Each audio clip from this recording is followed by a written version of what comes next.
All right, hello and welcome back to another dev diary for Empire Extended. This is a good one. First off the bat, I want to just jump right in, and with the Grand Campaign, I have added Denmark in. Now, I haven't given a description yet. I haven't edited the regions they're supposed to capture.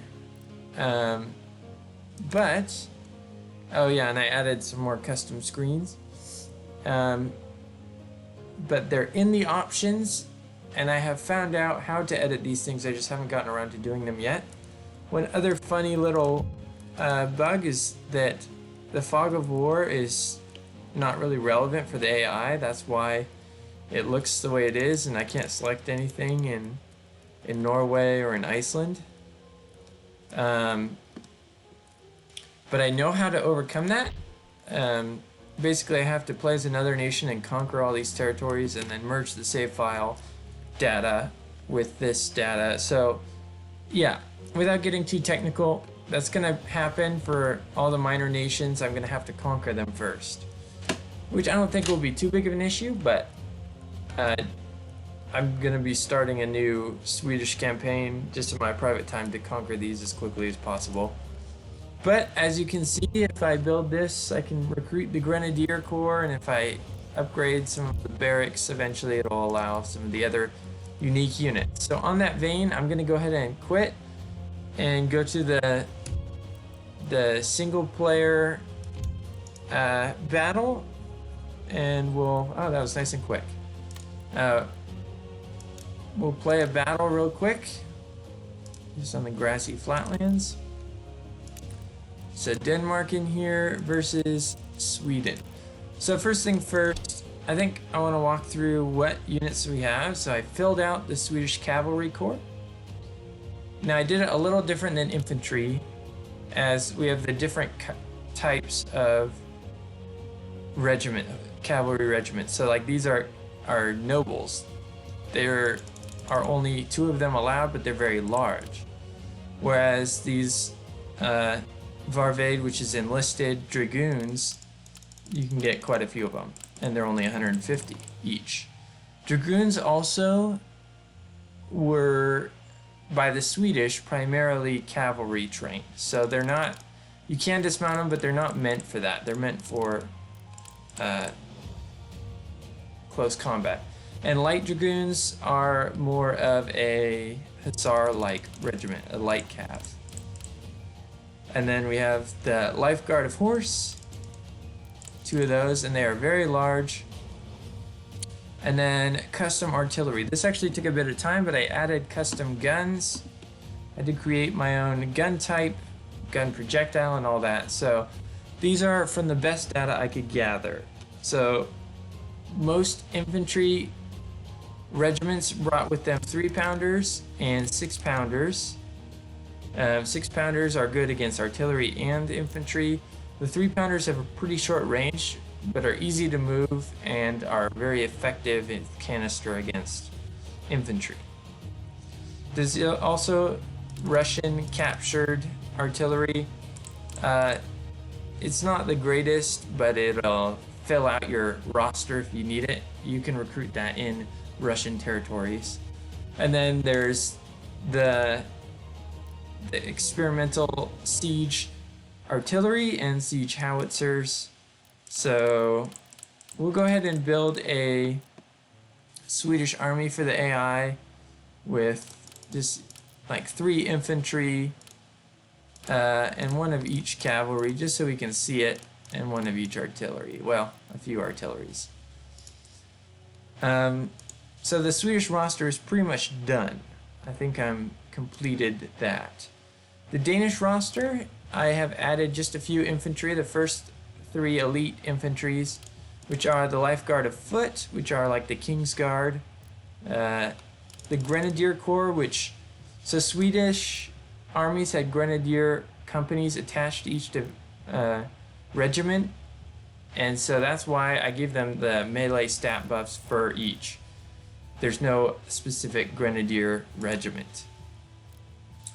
Denmark actually merged all their grenadiers into a Grenadier Corps, which you can recruit here made up completely of grenadiers.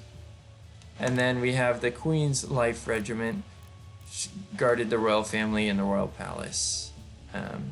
So far the rest of the Danish army is standard, but I have a list of their units, and I will be implementing that. So I'm just going to fill it out with a few other things. Not Sakers.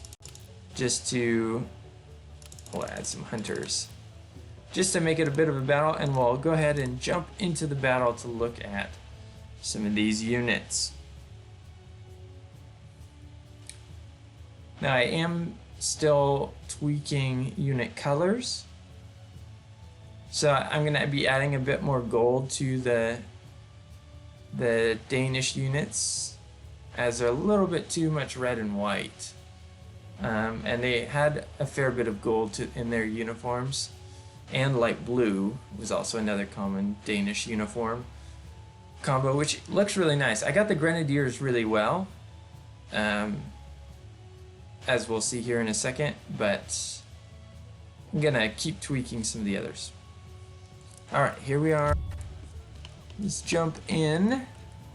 So here we have the Queen's Guard. So as you can see, those dark red uniforms for the pants, I think I'm going to change those to a gold.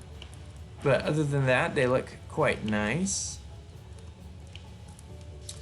Here's the Grenadiers with those blue and red. I love it. It looks great to me. So you have two of those. And the Lifeguard of Foot also have the red pants, which I'm hoping to switch.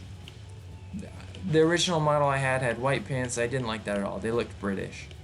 So, yeah, that's what we got so far. I'm just gonna really quickly group all my infantry up. Long range artillery is just gonna deploy. You're just gonna shoot that, and you'll go here. Scouts. Oh, that's another good thing to mention. I am planning on bringing scouting into the game a little bit more. So, units right now don't have very good long range vision at all. Oh, come on. Line up straight. Whatever. So right now units can't spot well infantry. On explosive shells, I've added this trail. I might switch it. I found a different smoke trail that's a little bit more not fiery, but like white smoke. So here's the Swedish General unit. It's actually a cavalry unit of 100 horse. This was an all-officer corps. The Drabant that was very effective, but used usually as a reserve. I don't know why this won't go straight, but there we go. Oh, why are you running? Well, I guess grouping them up isn't the best option all the time because they group kind of in kind of a funky way. Alright, we can see some Swedish Cav. Some other slight tweaks. I've made the smart sparks that shoot out a little bit smaller, a little less taxing on the system, and I think it just looks a little bit better. I don't know. That's my personal opinion. Alright, let's get a bit of a cavalry charge. And here is the royal. These are like Swedish nobles or upper class citizens. And they come with this large group. I actually experimented with giving them pistols with one shot to fire, but I decided against it. Oh, here's some enlisted dragoons. So the new cavalry units are going to be larger in size, but quicker to break. So if you get a good volley off into them, or which, speaking of which, I'm going to hold fire here. I also made units a little more tightly packed. Alright, fire at will.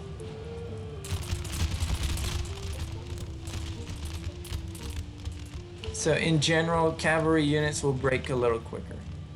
Now, I've noticed that while running my recording device, things start to slow down very quickly.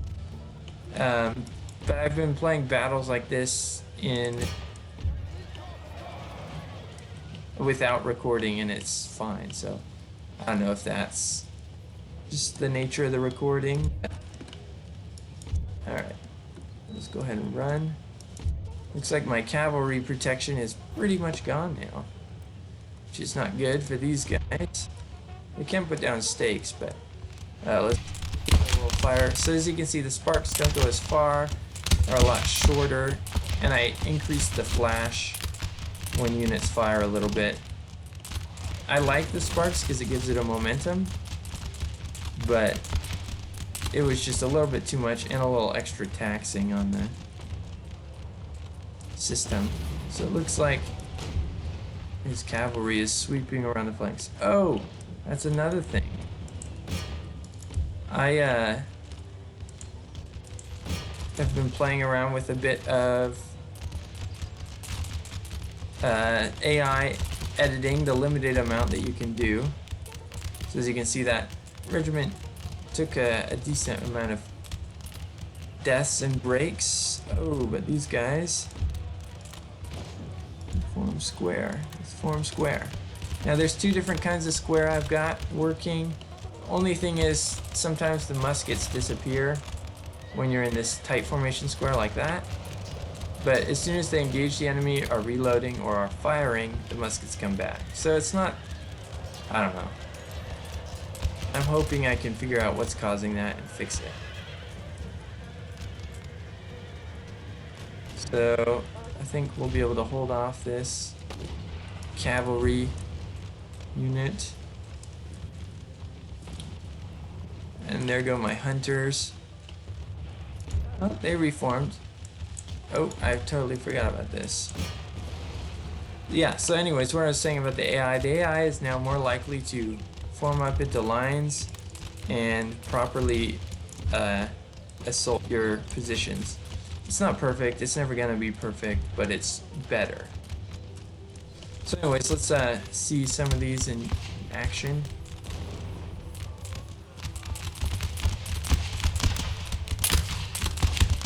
There's that nice dense smoke we got. Looking nice. Oh, form square.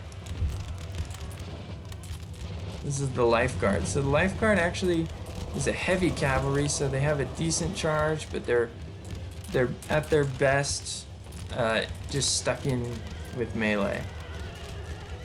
They're primarily probably an anti-cavalry unit. As you can see, they're already wavering. And that's the low morale of cavalry versus infantry. They did break the Queen's Guard.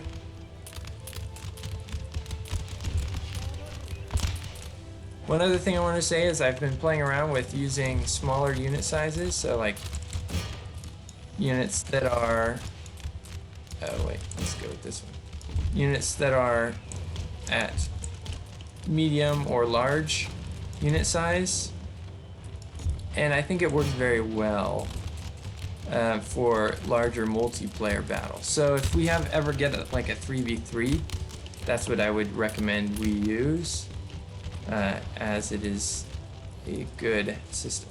So the 6-pounder of the Swedish has 3 artillery pieces. The 3-pounder has 2. Part of the reason for that is artillery, I've increased the closeness of the ranks, so artillery is now very devastating.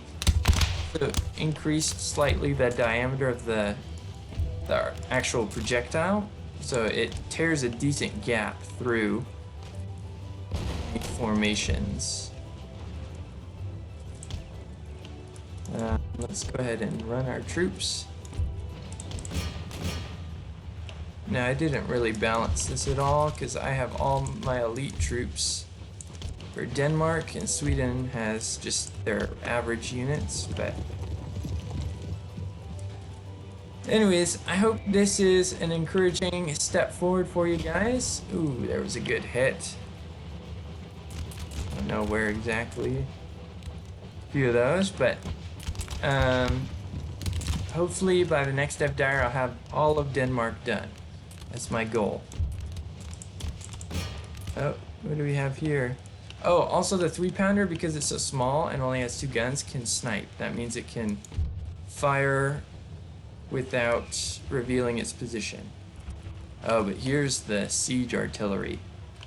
So these things can't move. And there's the siege howitzers. So neither of them move, they're both fixed. And they're very inaccurate. They're meant to batter down cannon walls, and they will do that fairly quickly, but they can be used in a pinch against infantry, but wouldn't recommend it.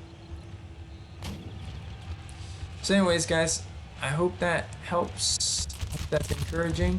I'm gonna go ahead and end this dev diary here, and I will catch you on the next video. Let's watch the charge though. Beautiful. All right. Until next time, guys, have a good one.